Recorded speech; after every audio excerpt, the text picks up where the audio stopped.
What's up, guys? I am back again and here to talk still about ACLs. So if you read the title of my video already, you know that I tore my ACL again. So this will be my second time going through the whole recovery process and PT and everything. So I wanted to just come back on here rather than updating you on my progress and how far I've come from my last surgery. We'll be starting over. So this time is a little bit different because I did have my patella tendon used as a graft for my new ACL rather than my hamstring, which I had in my previous surgery. And I also tore my medial and lateral meniscus this time around, so that also alters the recovery process a little bit. But I just wanted to come back on here and share the whole recovery process with you guys again. Honestly, partially for personal reasons, because it really did help me feel more positive when I could come back on and watch my videos just to see how far I was coming, because sometimes when you're in the process you don't even realize how much progress you're making because they're all little steps at a time.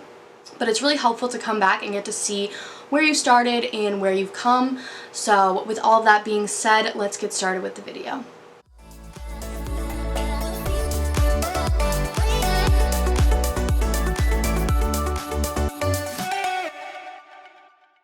So I just want to start this video off by saying that everyone's ACL recovery is extremely different. Every surgeon is different and every injury is a little bit different and specific to you and your body. So if anything that I'm saying or have said in the past doesn't align up exactly with what you're going through, please don't be concerned, because everyone moves at a different rate. It really depends on your body and how your body is taking the new ACL and like how fit you are, and there's just a lot of factors that go into it, which also really depend on your surgeon and their preferences and reasoning with different recovery and time periods. So I made a list on my phone actually of things I want to talk about today. So the first thing on the list that I want to talk about is my spring season, because I never got around to doing an update video on how my recovery was, and I did actually get to play a full spring season, which was only like 4 or 5 games with my team. So that was really exciting and it was really good to get back on the field for that short time that I was there. I started off playing in the brace for the first couple of games, and then when it got to about a year after my surgery, I called my surgeon and talked to her about if the brace was really necessary for playing, since I found it to be very uncomfortable and that it like restricted my range of motion when I was running a lot. But not every surgeon also is going to be like that. Some may have you wear it for longer, some may not even have you wear a brace at all. So it all really depends on your surgeon and their preferences. But definitely talk to them if you're feeling like it's uncomfortable or like restricting you in any way. That's what I did, and I found it like much easier to run and be more mobile after not using the brace. So that was like a really great time to just get back on the field and get the hang of playing again. But obviously can't do that anymore. The way that I did tear my ACL again, I was playing in a summer league, so it was all of like old club players from the team that I used to play on from like all different levels that now play in college. So I was playing in that game and I went up for a ball in the air and got hit in the air and just landed off balance. This one was much more painful than the first time, so at first I wasn't really convinced that it was my ACL, just because of last time I was walking right after. But this time around I could not put any weight on it for the first like week, and I was using crutches. But then as time went on, it was weird that I could start putting pressure on it again, obviously until my surgery. The next thing that I want to talk about is my workout routine that I was following prior to tearing my ACL. So I was following my school's summer conditioning program, and I also was training with my old club coach, doing personal private sessions, trying to get my touch back on the ball, and just little things that I knew wouldn't really be focused on during my college trainings, because that's something that most people already have down, and made more work on tactical things and like positioning, playing different balls in, finishing, that kind of stuff. So I took that upon myself to do that. So I think that's really important for coming back if you are a soccer player or an athlete in general, to work on like the smaller things that your team might not be focused on, because most of the players are probably like all set with that. Like they've been practicing it for so long, it's not something they really need to focus on at that time. So I want to talk about my summer league too. I had practice twice a week and then games every Sunday. I got to play in I think 2 or 3 games before I got hurt. And looking back on it now, I wouldn't say I regret it, because I did want to get back into shape and also get some game exposure before I went back for preseason and then starting the season at Southern, where I go to school. I didn't want to be like so far behind everyone else because I hadn't played in a year, and I didn't want to be at a disadvantage. I mean, obviously looking back now, I don't know if it was the best decision, but I wouldn't say that I regret it, because I did want to come back and no one even know that I sat out for a full year. That's just me personally. I'm always pushing myself, and maybe this is a sign that I need to take a step back and look at like what's really best for me, and kind of just take a minute and realize that sometimes it's okay to slow down, and listening to your body I think is really important. Not that my knee ever hurt while I was playing, but I mean, I don't know, I could have ignored signs like that I wasn't really ready right away when I started coming back and going as hard as I did, but I still don't regret it. I think that had this not happened again, that I would have come back in the season stronger than I was before. But I mean, these kind of things are really unpredictable, so I wouldn't say I regret it. It's just hard looking back now, like that maybe I did push it too much. So now the next thing that I want to talk about is this surgery that I had. So as I said in the beginning of this video, I tore my ACL, medial meniscus, and lateral meniscus. So, and I also had the patellar tendon graft, which is different from my previous surgery, which I had a hamstring graft.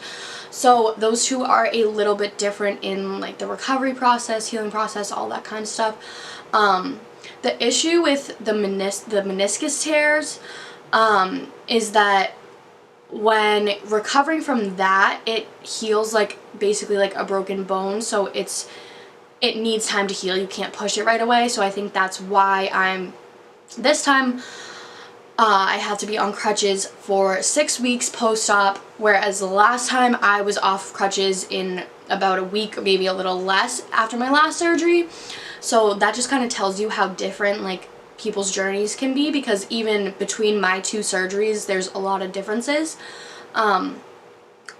So, and I also am only able to bend my knee up to 30 degrees, which is really frustrating, because it's like I want to push it, but I know that it like needs time to heal, and if I push it too much, it's not going to heal the right way. So an important thing to remember through the whole process is that patience is so important. You can't push it further than it's ready to go, and it's a ligament, so it takes a long time to heal, and there's not really any speeding up that process. You kind of just have to listen to your body, listen to your surgeon, your PT, whoever it might be, because they know what's best for you, and the more you follow like the protocol, the better it's going to turn out for you in the end. So my surgery did go well. They had to cut out a piece of my lateral meniscus, and they just repaired my medial meniscus. So it was not looking good in there. They told me so many times that they had to do a lot of work when they were in there. So regardless of what they did, I'm happy that now I'm recovering and feeling a lot better. And I also want to talk about now my plan for this recovery process. So I started PT actually prior to my surgery for about 2 weeks. My surgeon said that he really wanted me to do it to get the swelling down before he operated, because it helps a lot with preventing scar tissue buildup after the surgery, which can be really painful for a lot of people. And I am now starting PT again. I just started it after my 2-week post-op appointment, so I'm doing that now, and that's going a little frustrating at the moment, because there's not much I can do. It's mostly just quad sets, since I can't do any leg raises yet, since my quad isn't strong enough. So like last time it seemed to go a lot quicker, but I just have to sit back and be patient and realize that this is what's best for me and this is what's going to get me eventually to where I want to be, even though it seems so small on the scale of what I want to get back to doing at this time. So I'm going to PT right now. I'm at home for the summer, and I go back in a few weeks to school. So rather than this time working with my athletic trainer at school, I'm going to actually be finding a PT in that area. So I think that will be a lot better. Not that my athletic trainer wasn't great and so helpful, but I just think that it's more of like a physical therapist like job for this specific type of injury, and like the athletic trainers also have a lot to worry about, a lot on their plate, so it's kind of hard to always get fit in there. So I am going to be continuing physical therapy at an actual physical therapy location when I go back to school, and along with that, working out on the sidelines while my team's practicing, whether it's doing abs or just PT exercises. I think it's really important for your teammates, if you are on a team, to see that you are working and you do want to get back on the field with them.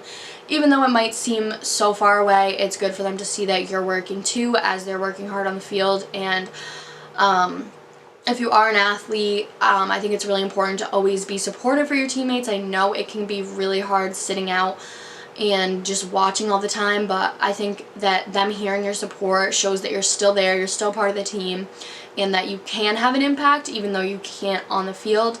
I think that having an impact on the field and off the field is just as important. So definitely try to stay positive, not only for yourself but also for your teammates. They don't want to see you sitting and moping, because it just kind of drains energy. So I think that that is just a huge part of it if you are an athlete. If not, then just disregard everything I'm saying. Be positive for yourself if you can.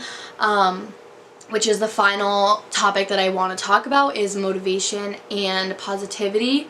So going through my last surgery, I had so many times that I just could not find any motivation. I was so negative. I was just sitting there having like basically a pity party for myself, which in the end, when you think about it, is not going to get you anywhere except more upset. So it's really only going to make the situation worse. And I know that's really hard, and like at the beginning I obviously did have days that I was really sad about it, especially now that it's my second time and I'm basically going to be going on 2 years without really playing soccer except for a few months. And like obviously it's unfair, no one deserves this. It's one of the most terrible things that can happen to someone who's really active or an athlete, whatever it might be. It's a really difficult process and it takes a lot of time and dedication. So I would just say, even on days that you're not motivated and you just don't want to do your PT exercises, you're thinking to yourself, I don't know why I'm even doing this, I'm not getting anywhere, which is how I felt so much of the time. It's just a matter of getting it done and knowing that you have to take the little steps before you can take the bigger ones. And I know that's way easier said than done, but after going through it already, I think I just want to share with you guys, like, I've been through it and I know how hard it can be. Sorry about the weird transition, but my camera just randomly shut off while I was in the middle of filming, and I just kind of ignored it, but I'm realizing now that it's really weird, so, yeah. So if you're having days that you feel really negative, just realize that you're working towards something bigger, and, if I had to think to myself, once I can flex my quad strong, then I can do leg lifts, and once I can do leg lifts and get my quad stronger, I can get out of the brace, and once I can get out of the brace, I can get to walking normal, and then running, and on and on and on. I know that it's difficult, and sometimes I, as corny as it sounds, like to look up just like motivational quotes just to help myself feel better and realize that there is more ahead and I have more to do. So I think that's something that's really important with the whole process, is being positive and trying to stay motivated. Try to put all of your negative energy into PT, like take your anger out on it, like just put everything that you can into it, because the more you put in, the more you're going to get out. That's the same with working out or anything you do, really. Like the more effort you put into it, the better results you're going to get out of it. So like the harder you work, the quicker you're going to be able to, say, like get out of the brace or move on to new exercises that are going to help you get to the next stage and the next stage. And although there is a lot of stages, you have to kind of just take one at a time and not be too, like, I don't want to say hopeful, but like hopeful that, oh, like if I do this then I can just skip all these parts and go straight to running. Like, it doesn't work like that, even though that sucks. But you have to just be patient with it, and just know that if you're gonna push it too hard, you're gonna end up eventually getting hurt again, or just slowing down your process, like, in the long run. And feel free, I have been through this twice now, so I can answer a lot of questions. If you guys ever want to reach out to me, I try to get back to the comments on here, but I'm more likely to respond on Instagram. If you guys ever want to message me on there, it's at Taylor Davis Fitness. I get actually a lot of messages on there just asking questions about ACL stuff, and I also get a lot of comments. But if you're trying to reach me quicker, if you need like a quick answer, like say you're going into surgery in a week or 2 days, tomorrow even, please message me on there. And even if you're just feeling like you're having a hard day and you aren't really motivated and you just need someone to talk to about it, because it is really hard, because not many people understand it, especially when, like, if you're like me, I'm so like go go go, I just want to always be doing something, and it's hard to just be sitting and like resting for so long, I guess. That's just me. But like, if you ever need someone to talk to just about it, like you are really bored and you just like wish that you weren't in this situation, you wish you were doing anything else, you can always reach out to me. Like, I'll never be bothered by it. I love giving people support and trying to help them through this process, because I know how hard it can be. Not a lot of people understand it unless you've been through it, because it's such a long process, and unless you're in it, you don't really see like how many little steps and like all the time it really takes to get back to just normal activities, like walking, like even showering.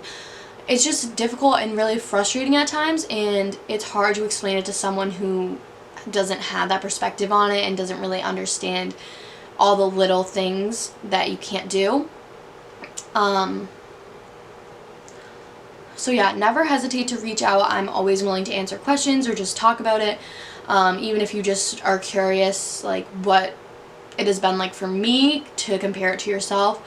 Or if you have questions, like something's a little different for you, or you're having like struggling with an exercise for PT, anything really, I'm always willing to answer or talk about it. Like I said already, sorry, I'm just talking your ear off at this point. So I think I'm going to wrap up the video now. I'm going to try to be making more updates soon so that you guys can follow along with this recovery, since it is a little different, and I'm going to be trying to stay as positive as I can. I'm going to be trying to stay as positive as I can through this whole journey this time, and try to avoid days where I feel really negative and not motivated and don't want to do my exercises. I've also been going to the gym and just doing upper body stuff, since it's something that I love so much. It's been really helpful to like feel like I can still do something and I'm not as limited as it really seems.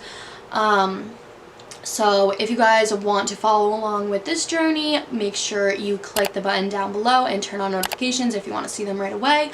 If you're curious about my last ACL tear and you haven't watched those videos yet, click onto my channel and you can go watch those. Make sure to give this video a thumbs up. I love hearing from you guys. So if you have any comments on your process you just want to share with me and talk about it, you can comment down below or message me on Instagram. I'm always on my phone, so I just don't look at YouTube as much as I do Instagram.